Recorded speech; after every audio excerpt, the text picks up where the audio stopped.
Bonjour, je suis Monsieur Faux Alain Love René, concepteur, développeur informatique, développeur logiciel, ancien étudiant de la faculté de droit et de sciences économiques de l'Université d'Orléans.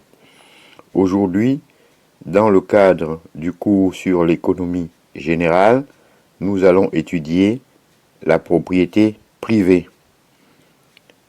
En effet, la propriété privée a, éthiquement parlant, bien des défauts. Économiquement, c'est un système fantastique.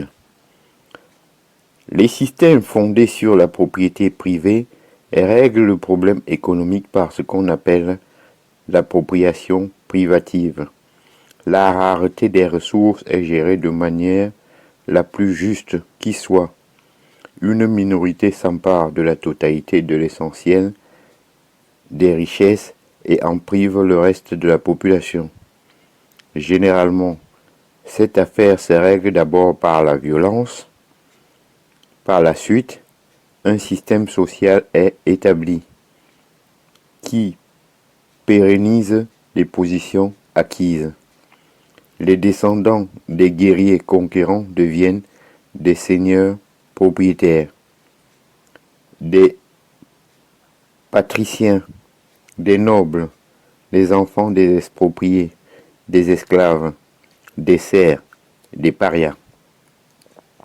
Jean-Jacques Rousseau, dans Discours sur l'origine de l'inégalité, 1955, dit « Le premier qui ayant enclos un terrain, s'avisa de dire « Ceci est à moi » et trouva des gens assez simples pour le croire fut le véritable fondateur de la société civile.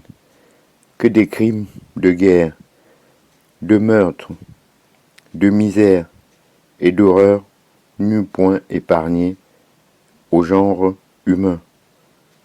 Celui qui, arrachant le pieu ou comblant le fossé, eût crié à ses semblables, « Gardez-vous d'écouter cet imposteur, vous êtes perdus, si vous oubliez que les fruits sont à tous et que la terre n'est à personne. » Ainsi, la société est-elle séparée en deux grandes classes. Les uns vivent dans l'abondance, les autres dans la misère. Les premiers, s'ils le désirent, peuvent économiser et investir leur surplus. Les autres sont obligés de se soumettre et de s'en remettre aux propriétaires pour survivre. Généralement, les propriétaires leur lèguent les tâches ingrates de la production en échange des moyens de leur survie.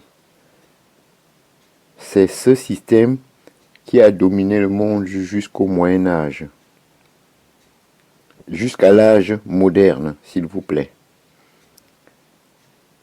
Le génie du capitalisme est d'avoir démocratisé la propriété privée et d'en avoir généralisé les bienfaits.